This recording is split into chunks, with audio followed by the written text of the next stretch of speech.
باب نمبر 16 شیطان کی عداوت کے بیان میں۔ مومن کو چاہیے کہ علماء و صلحاء کی مجلس میں بیٹھے اور ضروریات دین سے آگاہ رہے اور ان کے پند و نصیحت سے فائدہ اٹھائے اور اعمال قبیحہ سے پرہیز کرے اور شیطان کو دشمن خیال کرے، جیسا کہ خدا نے فرمایا ان الشیطان لکم عدو فاتخذوہ عدوا، شیطان تمہارا دشمن ہے، تم بھی اس کو دشمن خیال کرو۔ شیطان کو دشمن خیال کرنے کے معنی یہ ہیں کہ اس کی تابع داری نہ کی جائے اور ہر ایک حال و عمل میں اس کے مکروں سے پرہیز کیا جائے اور ریا و شہرت سے اجتناب کیا جائے۔ حضرت عبداللہ بن مسعود رضی اللہ عنہ سے روایت ہے کہ رسول اللہ صلی اللہ علیہ وسلم ہمارے سامنے ایک خط کھینچا اور فرمایا یہ ہے خدا کا راستہ، پھر اس خط کے دائیں بائیں اور خطوط کھینچے اور فرمایا کہ یہ تمام شیطان کے راستے ہیں، ہر ایک راستے کی طرف شیطان تمہیں بلاتا ہے۔ پھر یہ آیت پڑھی وَإِنَّ هَذَا صِرَاطِي مُسْتَقِيمًا فَاتَّبِعُوهُ وَلَا تَتَّبِعُوا السُّبُلَ فَتَفَرَّقَ بِكُمْ عَنْ سَبِيلِهِ، میرا سیدھا راستہ یہ ہے، اس کی تابع داری کرو، باقی راستوں کی تابع داری نہ کرو کہ سیدھے راستے سے بھٹک جاؤ گے۔ رسول اللہ صلی اللہ علیہ وسلم سے روایت ہے کہ قوم بنی اسرائیل میں ایک راہب یعنی عیسائیوں کا پادری رہا کرتا تھا۔ شیطان نے ایک حسین لڑکی کو مرض خناق میں مبتلا کر دیا تھا اور اس کے متعلقین کے دل میں ڈال دیا کہ اس کا علاج اس راہب سے کروائیں۔ لڑکی کو راہب کے پاس لے گئے اور معالجے کی درخواست کی، اس نے انکار کیا، لیکن بہت منت و سماجت کے بعد اس راہب کے پاس چھوڑ کر چلے گئے۔ شیطان نے راہب کے دل میں اس لڑکی کی مقاربت کی خواہش ڈال دی، اس سے مباشرت کر ڈالی، وہ حاملہ ہو گئی۔ شیطان آیا اور کہا کہ اب تیرا راز فاش ہو جائے گا، میں تمہیں ایک ترکیب بتلاتا ہوں، تو لڑکی کو مار ڈال اور جب اس کے متعلقین آ کر دریافت کریں تو کہنا کہ وہ مر گئی ہے۔ راہب نے اس کو قتل کر دیا اور دفن کر دیا۔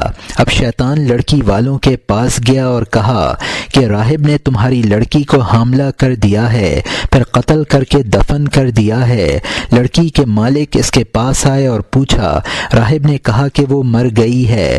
انہوں نے اس کو گرفتار کر لیا تاکہ اس کو مار ڈالیں۔ اب شیطان آیا اور کہا کہ میں نے ہی لڑکی کو خناق کیا تھا اور میں نے ہی لڑکی کے متعلقین کے دل میں ڈالا تھا کہ اس کو تیرے پاس لے آئیں۔ اگر اب بھی تو میری تابع داری کرے گا تو نجات پائے گا اور میں تجھے ان سے چھڑا لوں گا۔ راہب نے کہا کیا کروں؟ کہا کہ مجھے 2 سجدے کر دے۔ اس نے ایسا ہی کیا۔ شیطان نے کہا کہ میں تجھ سے بری ہوں، سچ ہے کہ خدا نے سچ فرمایا ہے اذ قال للانسان اکفر فلما کفر قال انی بریء منک، شیطان انسان کو کہتا ہے کہ کافر ہو جا، جب وہ کفر کر لیتا ہے تو کہتا ہے کہ میں تجھ سے بیزار ہوں۔ روایت ہے کہ ابلیس نے امام شافعی رحمۃ اللہ علیہ سے سوال کیا کہ اے شافعی، تو کیا کہتا ہے اس کے حق میں جس نے مجھ کو اپنی مرضی سے پیدا کیا اور اپنی مرضی سے کام میں لگایا اور پھر اگر وہ چاہے تو مجھے جنت میں داخل کر دے یا چاہے تو دوزخ میں جھونک دے، کیا ایسا شخص عادل ہے یا ظالم؟ امام شافعی رحمۃ اللہ علیہ نے بات غور کے جواب دیا کہ اگر اس نے تجھ کو تیری مرضی کے مطابق پیدا کیا ہے تب تو تجھ پر ظلم کیا ہے، اگر تجھ کو اپنی مرضی کے مطابق پیدا کیا ہے تو اس سے کوئی سوال نہیں کر سکتا۔ شیطان لاجواب ہو گیا اور کہا کہ اے شافعی، میں نے اس سوال سے 70,000 عابدوں کو عبودیت کے دفتر سے خارج کر دیا ہے۔ جاننا چاہیے کہ دل ایک قلعہ ہے اور شیطان دشمن ہے جو قلعے پر قبضہ کرنا چاہتا ہے۔ اب قلعے کی حفاظت تبھی ہو سکتی ہے جب اس کے دروازے اور داخل ہونے کے راستے بند کیے جائیں۔ وہ دروازے جن سے شیطان قلب انسانی پر حملہ کرتا ہے اخلاق ذمیمہ و افعال قبیحہ ہیں۔ بس ان دروازوں کا جاننا اور بند کرنا ہر انسان پر فرض ہے، کیونکہ جو انسان ان کو جانتا ہی نہ ہوگا ان کی حفاظت کیوں کرے گا اور شیطان کے وسواس سے کس طرح نجات پائے گا۔ وہ دروازے بہت سے ہیں۔ پہلا غضب و شہوت ہے۔ جب انسان کی عقل کمزور ہوتی ہے تو غضب و شہوت غالب ہو جاتے ہیں۔ جب انسان غضب کرتا ہے تو شیطان اس سے کھیلتا ہے، جس طرح بچے گیند کے ساتھ کھیلتے ہیں۔ کسی ولی نے شیطان سے کہا تھا، مجھے یہ تو بتا کہ تو ابن آدم پر کس طرح غالب آتا ہے؟ کہا، غضب و شہوت کے وقت۔ دوسرا حسد و حرص ہے، کیونکہ جب انسان حرص کرتا ہے تو حرص اس کو اندھا اور بہرا بنا دیتی ہے۔ اس وقت انسان کو حسد و حرص کی برائیاں معلوم نہیں ہوتیں، بس شیطان کے پھندے میں پھنس جاتا ہے۔ روایت ہے کہ نوح علیہ السلام جب طوفان کے وقت کشتی میں سوار ہوئے اور ہر چیز کا ایک ایک جوڑا اس میں سوار کر لیا تو کشتی میں ایک بوڑھا آدمی سوار دیکھا جس کو آپ نہیں جانتے تھے۔ نوح علیہ السلام نے پوچھا، تو کون ہے اور کیوں داخل ہوا ہے؟ کہا کہ تیرے یاروں کو ورغلانے کے لیے آیا ہوں۔ نوح علیہ السلام نے کہا، اف اے ملعون، خدا کے دشمن نکل جا۔ شیطان نے کہا، میں تجھے ایک بات سناتا ہوں، اے نبی اللہ، 5 چیزوں سے انسان ہلاک و تباہ ہو جاتا ہے، ان میں سے 3 تو میں تجھے بتلا دیتا ہوں، 2 نہیں بتلاؤں گا۔ خدا نے نوح علیہ السلام سے کہا، اسے کہہ دے 3 کی ضرورت نہیں ہے، 2 بتلا دے۔ نوح علیہ السلام نے کہا، مجھے 2 بتلا دے۔ کہا کہ وہ حرص اور حسد ہیں، میں حسد ہی سے تو ملعون و مردود ہوا اور حرص نے ہی آدم علیہ السلام کو جنت سے نکالا۔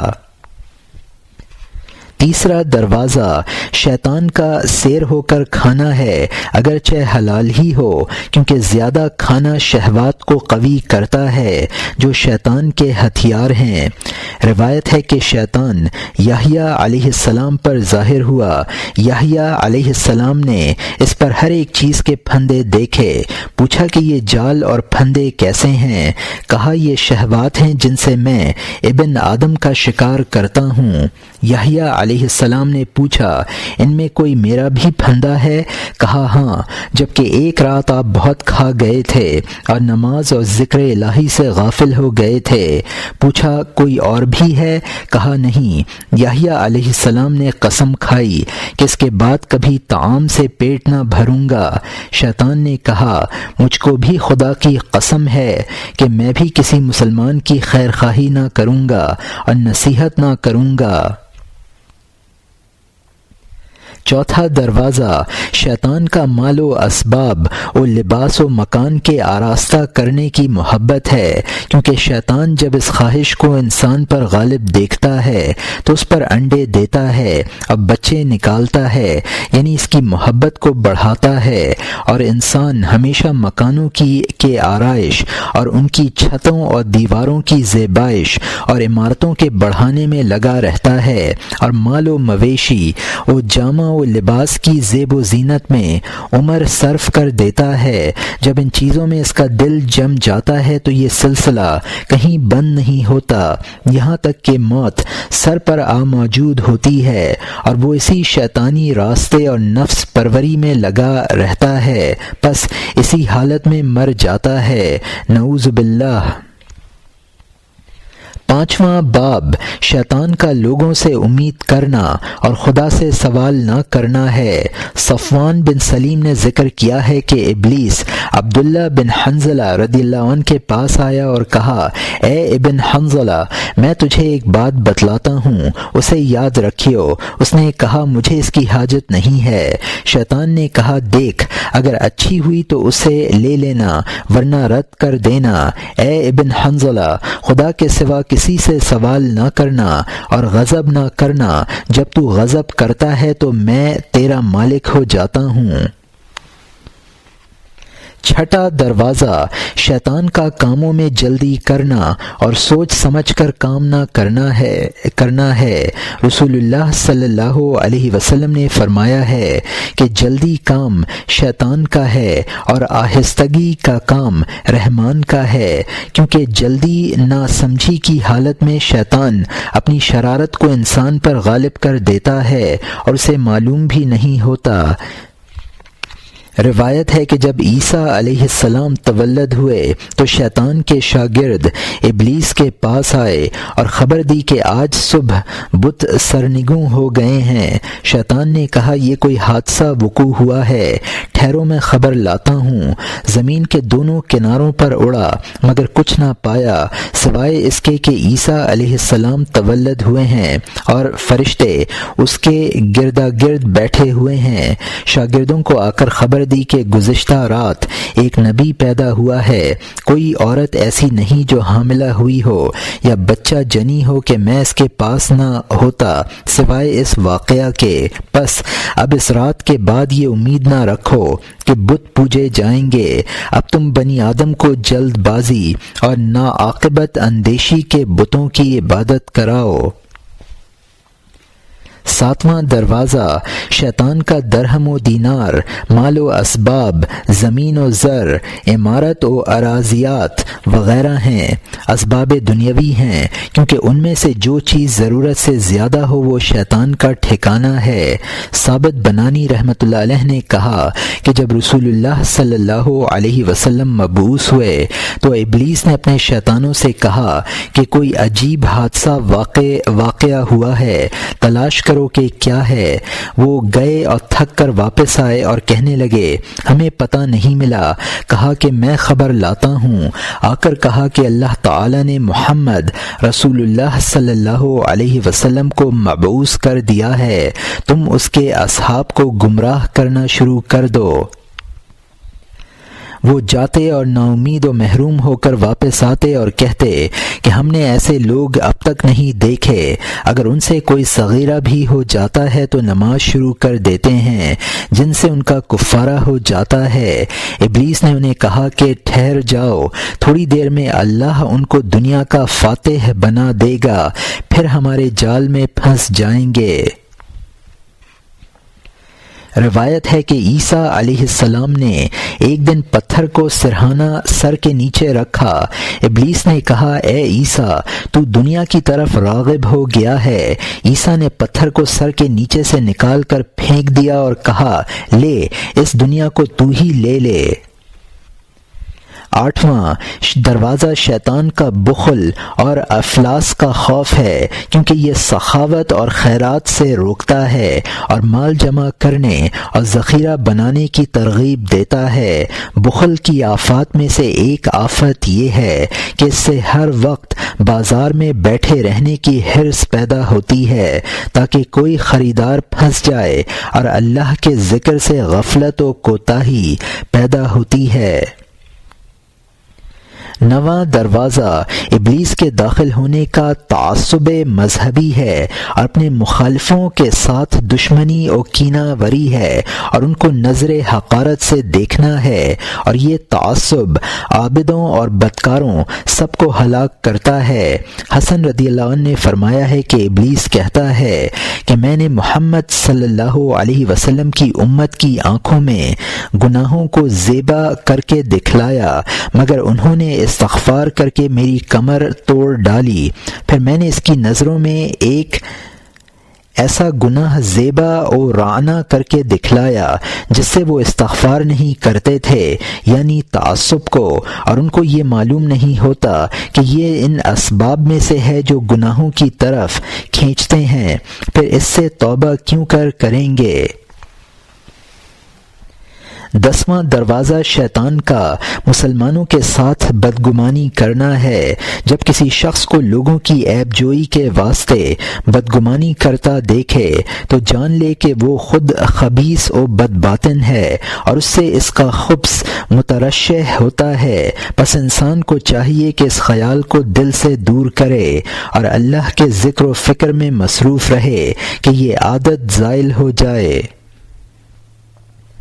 ابن اسحاق سے روایت ہے کہ جب کفار قریش نے دیکھا کہ محمد رسول اللہ صلی اللہ علیہ وسلم کے ساتھ قریش کے علاوہ دوسرے لوگ بھی شامل ہوتے جاتے ہیں اور ہجرت کر کے اس کے صحابہ میں داخل ہوتے جاتے ہیں اور روز بروز ان کی جمعیت بڑھتی جاتی ہے، تو کفار قریش قصی بن کلاب کے گھر میں، جس کا نام انہوں نے دار الندوہ یعنی مشورے کا گھر رکھا ہوا تھا، جمع ہوئے تاکہ محمد رسول اللہ صلی اللہ علیہ وسلم کی جمعیت کے توڑنے کی تدابیر سوچیں، اور ان کا سرغنہ ابو جہل تھا۔ جب دار الندوہ میں جمع ہو گئے تو اس کے دروازے پر ابلیس شیخ نجدی کی صورت میں ایک موٹا کمبل پہنے ہوئے آ کھڑا ہوا۔ انہوں نے اس سے پوچھا کہ تو کون ہے؟ کہا میں نجد کا رہنے والا ہوں، میں نے سنا ہے کہ تم محمد صلی اللہ علیہ وسلم کے بارے میں مشورہ کرنا چاہتے ہو، میں آیا ہوں تاکہ میں سنوں کہ تم کیا تدابیر کرتے ہو، شاید کہ میں بھی تمہارے لیے کوئی بہتری کی تجویز نکالوں۔ انہوں نے کہا کہ اندر آ جا۔ وہ اندر چلا آیا۔ وہ محمد صلی اللہ علیہ وسلم کے بارے میں منصوبے سوچنے لگے۔ وہ 100 آدمی تھے۔ پہلے ابو البختری جو پیچھے بدر کی لڑائی میں مارا گیا، اس نے کہا محمد صلی اللہ علیہ وسلم کو پکڑ لو، قید کر لو اور دروازہ بند کر دو۔ شیخ نجدی نے کہا کہ رائے اچھی رائے نہیں ہے، اگر تم اس کو بند کر لو گے تو اس کے اصحاب کو معلوم ہونے پر تم پر حملہ کر دیں گے اور اس کو تمہارے ہاتھوں سے نکال لے جائیں گے، پھر تم پر غالب آ جائیں گے، کوئی اور تدبیر سوچو۔ اس پر ابو اسود ربیعہ بن عمر عامری نے کہا ہم اس کو اپنے درمیان سے نکال دیں تاکہ دوسرے شہروں میں چلا جائے۔ شیخ نجدی نے کہا باخدا یہ بھی درست تدبیر نہیں ہے، کیا تم اس کی خوش بیانی، شیریں زبانی اور کلام کی رنگینی کو جس سے وہ لوگوں کے دلوں کو شکار کرتا ہے نہیں جانتے؟ اگر تم اس کو نکال دو گے تو وہ اپنی فصاحت و بلاغت سے وہاں کے لوگوں کا دل مسخر کر کے اپنے تابع کر لے گا، پھر ان کو لے کر تم پر چڑھائی کرے گا اور تمہاری حکومت و سلطنت کو چھین لے گا، کوئی اور تدبیر نکالو۔ ابو جہل بولا بخدا میں نے ایک تدبیر نکالی ہے، امید ہے تم سن کر پسند کرو گے۔ ہر ایک قبیلہ سے ایک ایک نوجوان بہادر دل منتخب کرنا چاہیے اور ہر ایک کو ایک ایک تلوار دینی چاہیے، وہ مل کر اس پر حملہ کریں اور ایک ہی ضرب سے مار ڈالیں، کیونکہ کسی خاص نے نہیں مارا ہوگا، اس لیے قوم کے رواج کے مطابق قتل نہ کیا جائے گا بلکہ سب پر دیت یعنی تاوان واجب ہوگی۔ ہم سب قبیلے مل کر محمد صلی اللہ علیہ وسلم کے وارثوں یعنی بنو عبد مناف کو خون بہا دیں گے، اس طرح ہم محمد صلی اللہ علیہ وسلم کے فساد سے چھوٹ جائیں گے، وہ قتل کیا جائے گا اور ہم سب بچ جائیں گے۔ شیخ نجدی نے کہا واہ سبحان اللہ، بات تو یہ ہے۔ پس سب کا اس بات پر اتفاق ہو گیا اور ارادہ کر لیا گیا کہ آج رات اس کا کام تمام کر دیں۔ جبرائیل علیہ السلام رسول اللہ صلی اللہ علیہ وسلم کے پاس آئے اور کہا کہ آج رات آپ اس چارپائی پر نہ سوئیں جس پر ہمیشہ سویا کرتے ہیں، کیونکہ آپ صلی اللہ علیہ وسلم کے برخلاف قتل کی کارروائی ہو چکی ہے۔ جب رات ہوئی تو قریش رسول اللہ صلی اللہ علیہ وسلم کے دروازے پر گھات لگا کر بیٹھ گئے۔ رسول اللہ صلی اللہ علیہ وسلم نے حضرت علی رضی اللہ عنہ کو اپنی جگہ سلا ہٹا دیا اور اپنی سبز چادر ان پر ڈال دی جس کو آپ جمعہ اور عیدین کے موقع پر پہنا کرتے تھے۔ حضرت علی رضی اللہ عنہ نے اللہ کے راستے میں اپنی جان دینی منظور کی اور رسول اللہ صلی اللہ علیہ وسلم کو بچا لیا۔ اس واقعے کے متعلق حضرت علی رضی اللہ عنہ نے اشعار ذیل کہے وقیت بنفسی خیر من وطی الثرى ومن طاف بالبیت العتیق وبالحجر رسول الہ خاف ان یمکروه به فناجاه ذو الطول الالہی من المکر وبات رسول اللہ فی الغار آمنا موقع وفی حفظ الالہ فی سطر وبث عرائیہم وما يتهمونني وقد وطنت نفسی علی القتل والاسر۔ میں نے اپنی جان سے اس کو بچا لیا جو بہتر ہیں ان لوگوں سے جنہوں نے زمین کو لپٹا اور خانہ کعبہ اور حجرہ اسود کا طواف کیا، یعنی رسول اللہ صلی اللہ علیہ وسلم کو جو قریش کے مکر و منصوبوں سے ڈرتے تھے، مگر اللہ تعالی نے ان کو ان کے برے منصوبوں سے نجات دی۔ رسول اللہ صلی اللہ علیہ وسلم نے غار میں امن و امان اور خدا کی حفاظت و ودیت میں رات گزاری اور میں مخالفین کے انتظار کرتا رہا، اور میں نے دل میں ٹھان لیا تھا کہ یا تو قتل ہو جاؤں گا یا قید کیا جاؤں گا۔ علی کرم اللہ وجہہ کو لٹا کر آپ صلی اللہ علیہ وسلم دروازے سے نکل گئے اور کسی نے آپ صلی اللہ علیہ وسلم کو نہ دیکھا، گویا اللہ نے انہیں اندھا کر دیا تھا۔ رسول اللہ صلی اللہ علیہ وسلم نے سب کے سروں پر خاک ڈال دی اور آپ صلی اللہ علیہ وسلم سورہ یاسین پڑھتے جاتے تھے، پھر جس طرف کا ارادہ تھا چلے گئے۔ ایک آدمی آیا اور ان سے پوچھا کہ تم کس کا انتظار کر رہے ہو؟ کہا کہ محمد صلی اللہ علیہ وسلم کا۔ کہا نامرادو وہ تو تمہارے سروں پر مٹی ڈال کر نکل گئے ہیں۔ انہوں نے اپنے سروں پر ہاتھ رکھا تو مٹی سے بھرے ہوئے تھے، پھر وہ تلاش کرنے لگے۔ حضرت علی رضی اللہ عنہ کو رسول اللہ صلی اللہ علیہ وسلم کی چادر اوڑھے ہوئے چارپائی پر پڑا ہوا پایا، کہنے لگے کہ بخدا محمد صلی اللہ علیہ وسلم یہی ہے۔ اتنے میں صبح ہو گئی اور حضرت علی رضی اللہ عنہ چارپائی پر اٹھ کھڑے ہوئے اور کہنے لگے کہ بخدا وہ شخص سچ کہتا ہے۔ اللہ تعالی کا قول ہے وَإِذْ يَمْكُرُ بِكَ الَّذِينَ كَفَرُوا لِيُثْبِتُوكَ أَوْ يَقْتُلُوكَ۔ اس واقعے کی خبر دیتا ہے کہ جب کہ کافر لوگ منصوبہ بازی کرتے تھے کہ تجھے قتل کر دیں یا قید کر دیں،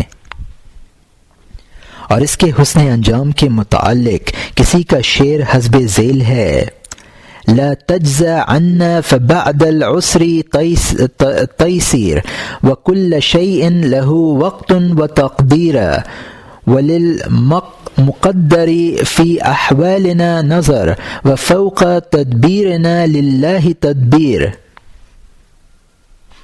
مت گھبرا کہ تکلیف کے بعد آرام ہوتا ہے، اور ہر ایک چیز کے لیے وقت و اندازہ ہوتا ہے، اور اندازہ لگانے والا خدا ہمارے حالات کو دیکھ رہا ہے، اور اللہ کی تدبیر ہماری تدبیر سے بڑھ کر ہے۔ اس کے بعد اللہ نے اپنے رسول صلی اللہ علیہ وسلم کو ہجرت کا حکم دے دیا۔ جبرائیل امین حکم لے کر آئے کہ ابو بکر صدیق رضی اللہ عنہ کو ساتھ لے کر چل دو۔ حاکم نے حضرت علی رضی اللہ عنہ سے روایت کیا ہے کہ محمد رسول اللہ صلی اللہ علیہ وسلم نے جبرائیل سے کہا کہ میرے ساتھ کون چلے گا؟ جبرائیل علیہ السلام نے کہا ابو بکر صدیق رضی اللہ عنہ۔ رسول اللہ صلی اللہ علیہ وسلم نے علی رضی اللہ عنہ کو اپنے نکلنے کی خبر دی اور حکم دیا کہ تم ہمارے پیچھے مکے میں رہو جب تک کہ لوگوں کی امانتیں جو میرے پاس ہیں ادا نہ ہو جائیں۔ حضرت عائشہ صدیقہ رضی اللہ عنہا سے روایت ہے کہ ایک دن میں اپنے باپ ابو بکر صدیق رضی اللہ عنہ کے گھر گئی ہوئی تھی کہ رسول اللہ صلی اللہ علیہ وسلم بھی ابتدائے زوال یعنی نہایت گرمی کے وقت سر پر کپڑا لیے ہوئے ہمارے گھر کی طرف آ رہے ہیں، اور آپ صلی اللہ علیہ وسلم کا قاعدہ تھا کہ ہر روز صبح شام کے وقت اس گھر میں آیا کرتے تھے۔ اس روز جب بے قاعدہ آئے تو میں نے اپنے باپ سے کہا کہ رسول اللہ صلی اللہ علیہ وسلم آ رہے ہیں۔ ابو بکر رضی اللہ عنہ نے کہا کہ رسول اللہ صلی اللہ علیہ وسلم کا اس وقت آنا خالی از علت نہیں ہے، کچھ دال میں کالا کالا ضرور ہے۔ پس رسول اللہ صلی اللہ علیہ وسلم آ پہنچے اور ہم سے اجازت مانگی، ہم نے اجازت دے دی، آپ اندر داخل ہوئے۔ ابو بکر رضی اللہ عنہ اپنے چارپائی سے اٹھ کھڑے ہوئے اور رسول اللہ صلی اللہ علیہ وسلم اس پر بیٹھ گئے، اور ابو بکر رضی اللہ عنہ سے فرمایا کہ میں خلوت میں کچھ کہنا چاہتا ہوں۔ ابو بکر رضی اللہ عنہ نے کہا، یا رسول اللہ صلی اللہ علیہ وسلم، سوائے میری دو بیٹیوں یعنی عائشہ و اسما کے اور کون ہے؟ اور عائشہ رضی اللہ عنہا آپ کی زوجہ ہے، گویا یہ خلوت ہی ہے۔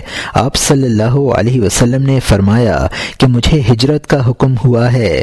حضرت ابو بکر صدیق رضی اللہ عنہ نے کہا کہ یا رسول اللہ صلی اللہ علیہ وسلم، میں آپ کے ساتھ چلوں گا۔ آپ صلی اللہ علیہ وسلم نے فرمایا کہ بہت اچھا۔ عائشہ رضی اللہ عنہا فرماتی ہیں کہ ابو بکر رضی اللہ عنہ خوشی کے مارے زار و زار رونے لگ گئے اور کہا کہ یا رسول اللہ صلی اللہ علیہ وسلم، میری ایک اونٹنی آپ لے لیں اور ایک پر میں سوار ہو جاؤں گا۔ آپ صلی اللہ علیہ وسلم نے فرمایا کہ قیمت سے لوں گا تاکہ میری ہجرت اللہ کے راستے میں جان و مال سے ہو جائے۔ عائشہ رضی اللہ عنہا کہتی ہیں کہ پھر ہم نے ان دونوں کو جلد تیار کر دیا اور کسی قدر زاد راہ ایک تھیلی میں بند کر دیا، اور حضرت اسما رضی اللہ عنہا نے اپنے آزار بند سے اس کا منہ بند کر دیا۔ پھر رسول اللہ صلی اللہ علیہ وسلم اور حضرت ابو بکر صدیق رضی اللہ عنہ غار ثور میں پہنچ گئے، جو مکہ میں ایک پہاڑ ہے، اس میں ثور بن عبد مناف اترا تھا۔ اس واسطے اس کی طرف منسوب ہو کر اس کا نام ثور ہو گیا۔ اس میں 3 راتیں ٹھہرے۔ ایک روایت میں ہے کہ وہ رات ہی رات ابو بکر رضی اللہ عنہ کے چھوٹے دروازے سے نکل گئے۔ راستے میں ابو جہل پیش آیا مگر اللہ نے اس کی آنکھیں بند کر دیں۔ ایک روایت میں ہے کہ ابو بکر صدیق رضی اللہ عنہ 5000 درہم ساتھ لے کر نکلے۔ غرض جب قریشیوں نے رسول اللہ صلی اللہ علیہ وسلم کو نہ پایا تو مکہ کے تمام اطراف میں تلاش کیا اور کھوج نکالنے والے کو مقرر کیا کہ کھوج نکالے۔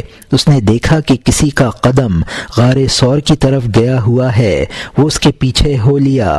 غار کے قریب جا کر وہ نشان نہ رہا اور وہ محروم اور نا امید واپس ہوا۔ پھر قریشیوں نے اس کے لیے جو رسول اللہ صلی اللہ علیہ وسلم کو تلاش کر کے لائے 100 اونٹ انعام مقرر کیا۔ قاضی ایاز کی روایت ہے کہ ثور نے آواز دی کہ اے محمد صلی اللہ علیہ وسلم، مجھ سے اتر جا، ایسا نہ ہو کہ تو میری پیٹھ پر قتل کیا جائے اور میں عذاب میں گرفتار ہوں۔ اور غار حرا نے آواز دی کہ یا رسول اللہ صلی اللہ علیہ وسلم، میری طرف آ جاؤ۔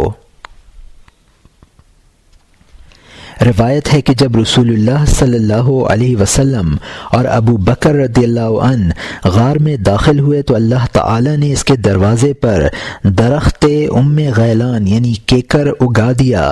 اس واسطے غار کفار کی آنکھوں سے اوجھل ہو گئی اور مکڑی نے غار کے منہ پر جالا بن دیا اور 2 وحشی کبوتروں نے غار کے آگے انڈے دے دیے۔ اسی واسطے مشرکین اس کام سے باز رہے اور حرم کے کبوتر انہی کبوتروں کی نسل سے ہیں۔ پھر ہر ایک قبیلے کے نوجوان قریش سوٹے اور لاٹھیاں ہاتھ میں لیے غار کی طرف آئے اور غار کے دروازے پر وحشی کبوتروں کے انڈے دیکھ کر واپس چلے گئے۔ اپنے یاروں سے جا کر کہا کہ غار میں کوئی معلوم نہیں دیتا کیونکہ اس کے دروازے پر وحشی کبوتروں نے انڈے دیے ہوئے ہیں۔ ان کی یہ بات رسول اللہ صلی اللہ علیہ وسلم کے کان میں آئی، سمجھا کہ دفع ہو گئے۔ ایک ان میں سے بول اٹھا، یارو تم غار میں چلو تو صحیح، لیکن امیہ بن خلف نے کہا کہ کیا ضرورت ہے، میں جانتا ہوں کہ یہ مکڑی محمد رسول اللہ صلی اللہ علیہ وسلم کی ولادت سے پہلے کی ہے، اگر وہ داخل ہوئے ہوتے تو انڈے ٹوٹ گئے ہوتے اور مکڑی کا جالا پھٹ گیا ہوتا۔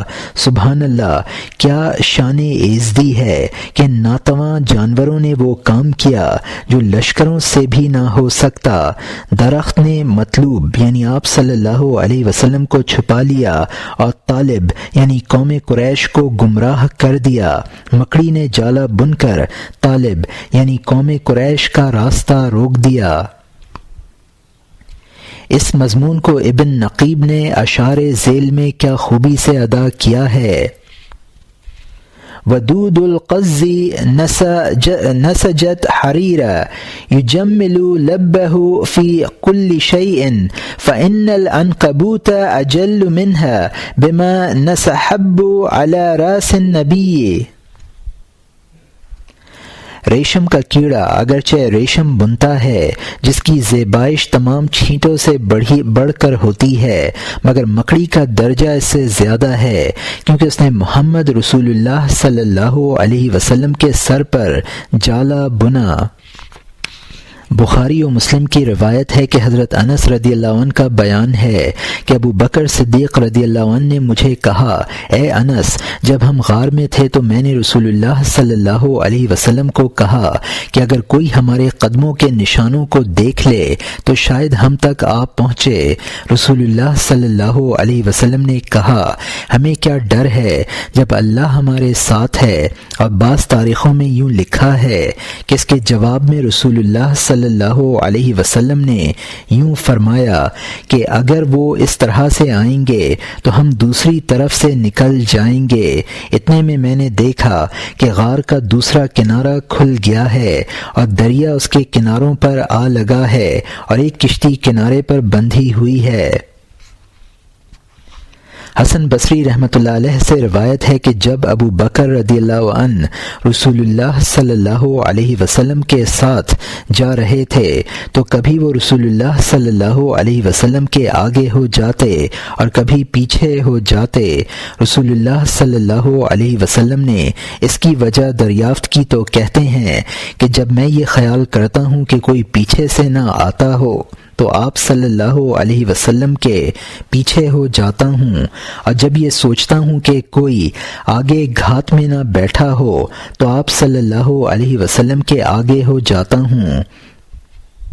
آپ صلی اللہ علیہ وسلم نے فرمایا، اگر ان میں سے کوئی بات ہو تو کیا تو چاہتا ہے کہ تو قتل کیا جائے؟ کہا کہ ہاں واللہ۔